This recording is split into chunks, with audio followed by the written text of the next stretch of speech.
All right, welcome back to another weekly film study, and this one is going to be just an entire recap. This is a little overdue, but a recap of the Gridiron Warrior Summer Summit. And obviously, some insiders here were at the event. I'm sure you guys can comment and attest.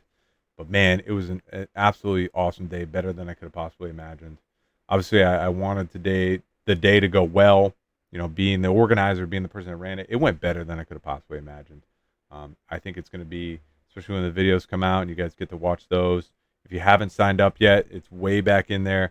There's a sign up. I don't know if it's in the locker room or if it's in somewhere else, but you can sign up for $1. You'll get all the videos of all the presenters. So instead of paying $97 or $99, whatever it is, when I launch it online, you guys can sign up for $1 and you get all the videos. So make sure you guys do that. Um, but man, talk about a great day. And I'll just kind of give the rundown. I'll start at the beginning and work my way through as best I can. Obviously, I missed some stuff being the host and trying to organize and make sure everything's on schedule and all that. So I'm excited personally to go back and watch the videos. My camera guy was a maniac. He was in there recording things and getting up close and personal. So the videos are going to be great. But we started the day with Dustin from Endicott College. He talked about warm-ups, and he had this room. I mean, we had 50-plus coaches in there, and every single person was in there warming up, doing the dynamic warm-up. He's going over the details of how he coaches it up. And, I jumped in there at one point, and I'm coaching little things of like, where, what stance, what foot position are you in? Are you pushing off the inside or the outside leg? And I just think like, as a football coach or even a strength coach, if you're not doing the warm-ups all the time, maybe you're missing some of the little details. And you're not going to get that just sitting there watching a PowerPoint, watching a presentation. You got to be involved. So to see everybody up and moving was such a great start to the day. Nobody got hurt. That's always a win, right? You got to make sure everyone stays healthy. You don't want to get hurt at the clinic. That's terrible. So good stuff there. He went from dynamic warm up, and then he got into what he called, an extension of his warm up. I call it athletic development. So sprints, jumps, med ball throws, just athletic activities in general. Now you could add Olympic lifts, you could add loaded jumps, you could do those things. We stuck to mostly just jumps, balance work, med ball throws, all these different things that you can incorporate. You go from your dynamic warm-up right into these athletic things, and then you go over and hit the rack and hit the weights and do those. So it's a big piece that I think a lot of people skip, but Coach did a great job of covering those things and giving everyone some fresh and new ideas to add to their warm-up, because I do think it is a big area. It's a missed opportunity if you're just doing the same stretches and dynamic warm-up every day. Now, Jim Kiritsy had a different philosophy on that. We'll get into that later. So we started the day warm-ups. Everyone got up and moving. It was really cool to see. Second presentation, we had Nic Keene come in from UNH, so rival school for us at Rhodey. So we had to put that aside for a little bit. And he talked about his time as the special teams coordinator at Springfield College, my alma mater. And talk about somebody who's fired up and passionate. And he may not have known entirely what the Gridiron Warrior philosophy is, but he did his homework. He looked into it a little bit. And him and I connected on a really strong level, because his whole thing, when he's putting drills in as a football coach, is, does this make you a better football player? Does this make you better at your sport? And so he's not going to just run over bags for run over bags. He's not going to run around cones just to run around cones. He's not going to do busy work at practice because he doesn't have time for busy work. So he showed us multiple exercises, multiple drills to put in throughout the season for your special team circuit, to get everybody involved. And a big thing that he did is, he showed how special teams, right, is at the center of everything you do, but you need to be, as an offensive player, you need to be bought into special teams. As a defensive player, you need to be bought into special teams. So he showed, a backup wide receiver, you may not be playing right now as a wide receiver, but you can still contribute to the team on special teams. And doing these drills is going to make you a better wide receiver. Here's how. So he did a great job of connecting the dots there. Same for our defensive players. Obviously, it makes a little more sense for them. But just showing them, like, these drills that you're doing right now on special teams are going to make a difference out on the defense. So being able to connect the dots for your kids is huge. So he covered that. He showed a ton of different drills to put into your special team circuit. One question that somebody in the audience asked, they said, what do you do with the big boys during all this? And obviously your D-line, your DNs, they can be involved for sure. I think they benefit from this stuff, and you want them on special teams. In some cases, maybe not your D tackles, but your DNs, your outside guys for sure. But what do you do with the offensive line? Like, they shouldn't be running kickoff and kickoff return. Maybe at the high school level, maybe you put some of those guys in the wedge. Who knows? But what he talked about is, there's still things that they can do because you want everybody to feel like they're a part of special teams. So he talked about with the offensive line, it might just be that they do one station. They do fumble recovery because that is, something they could probably work on and benefit from in case something happens, right? How do you tuck and cover that thing correctly? So do that with them, make them do a part of special teams, and then kick them off to Indy after that. So really cool job connecting the dots there. And again, awesome presentation. He loaded our coaches up with a ton of drills to keep special teams fresh. And then he stayed all day and answered questions. It was unreal. Great guy. And we're going to see more of Coach Keene in the future. Maybe we'll get him on for a Wildcat webinar. He's fired up about it. I'm fired up about it. He did a great job. He brought a ton to the table. Obviously, before lunch, we had the keynote speaker. We had Dante Scarnecchia, and he blew the roof off this place. Showed up, and I had three of my guys, three roadie guys. He brought one NFL guy. Oh, man, I'm blanking on the name right now. Alec. All ACC at Boston College. 5-year NFL guy. Free agent right now. Doesn't know if he's going to get another shot, so he's kind of working with Dante to start coaching a little bit. But one, to watch an all ACC NFL offensive lineman hit bags and footwork was unreal compared to our roadie guys. And you just see the difference in between those two. And it's like, my guys are good. I'm not going to say they're bad, but like, man, this guy was another level. So watching them all work. And Dante, I'll tell you this, my kids were not ready. Dante cooked their ass. It was awesome. So he came in. He basically did 30 minutes of run game drills and then 30 minutes of pass game drills. And all of it was him coaching. He put that microphone on and he just got active. And he did a great job of engaging with the audience. He did a great job of answering questions as they were going. But my kids were drenched in sweat. They were exhausted in a good way. He's coaching them up on pad level. He's coaching them up on footwork and hand placement and bag holding. And there's a reason he's the best in the business. And, for 1 hour, we got a little sneak peek at why.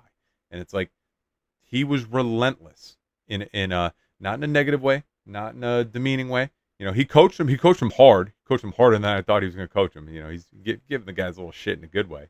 But, man, awesome presentation. It was worth the price of admission alone was to watch him do that and watch him just coach those guys up. And it's like, that's how I want my offensive line coach. I want them, if they're over there by themselves for 30 minutes, I want them cooking over there. And he's the type of coach you probably got to pull him back a little bit. And I'm sure he doesn't coach them that hard all year round. But at the very least, those guys are going to be prepared when it comes to game day. So unreal there. He stayed for a while. He answered questions as well. Helped our kids out and was, our kids are in there asking questions. How can I get better at this? How can I, so he's a big two-hand punch guy, right? So our kids are like, well, what do I do in a situation where I can't get that inside hand? He's really wide set.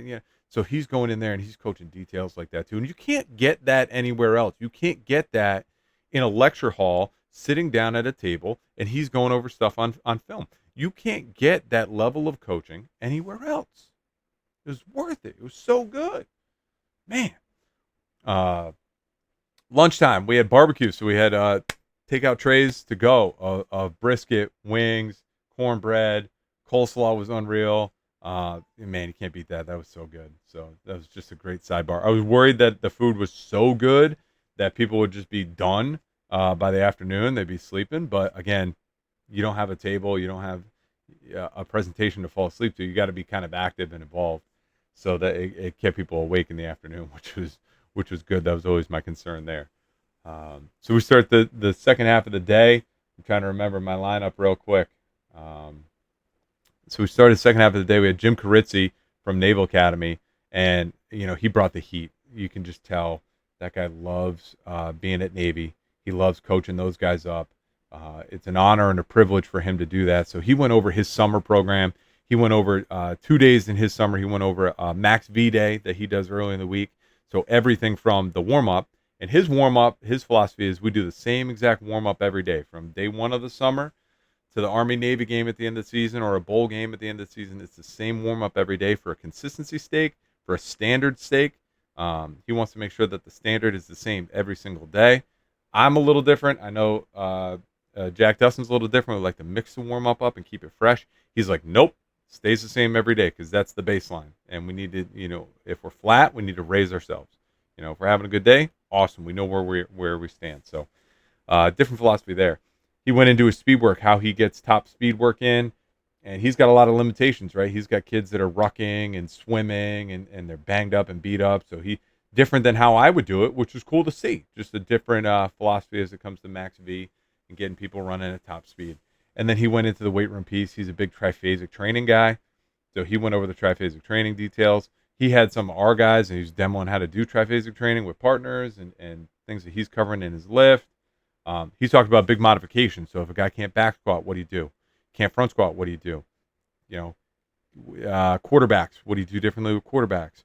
You got a guy coming back from rehab, and his big thing is he tries to keep them as close to the team plan as possible. So, none of this like my doctor said I can't lift, but I can play on Friday night. None of that stuff with him.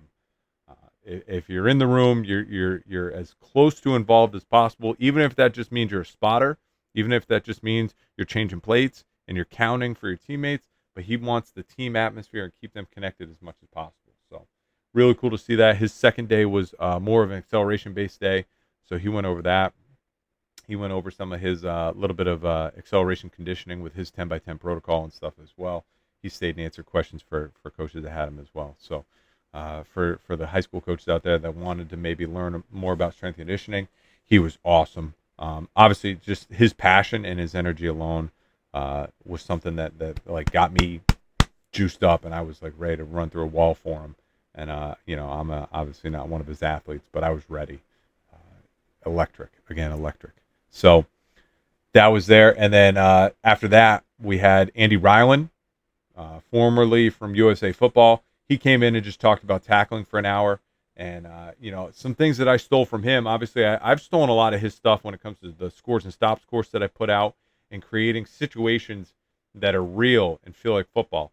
Obviously, 1v1 in the box is a good entry level, but how often do you get a 1v1 situation in open space like that? Not very often. So he showed us a ton of, he spent the first half talking about vice tackles. So obviously 2 guys coming together, working together, and vice is interesting because we set it up normally 2 guys, even level, coming together at the point, right? But what he talked about is there's a lot of different types of vice tackles, right? You could have guys at different levels, right? You have a linebacker and a safety that come together to make a play. You have a D lineman coming flat, and then you have a safety rolling down. So, like, those are setting kids up in different angles and situations to vice.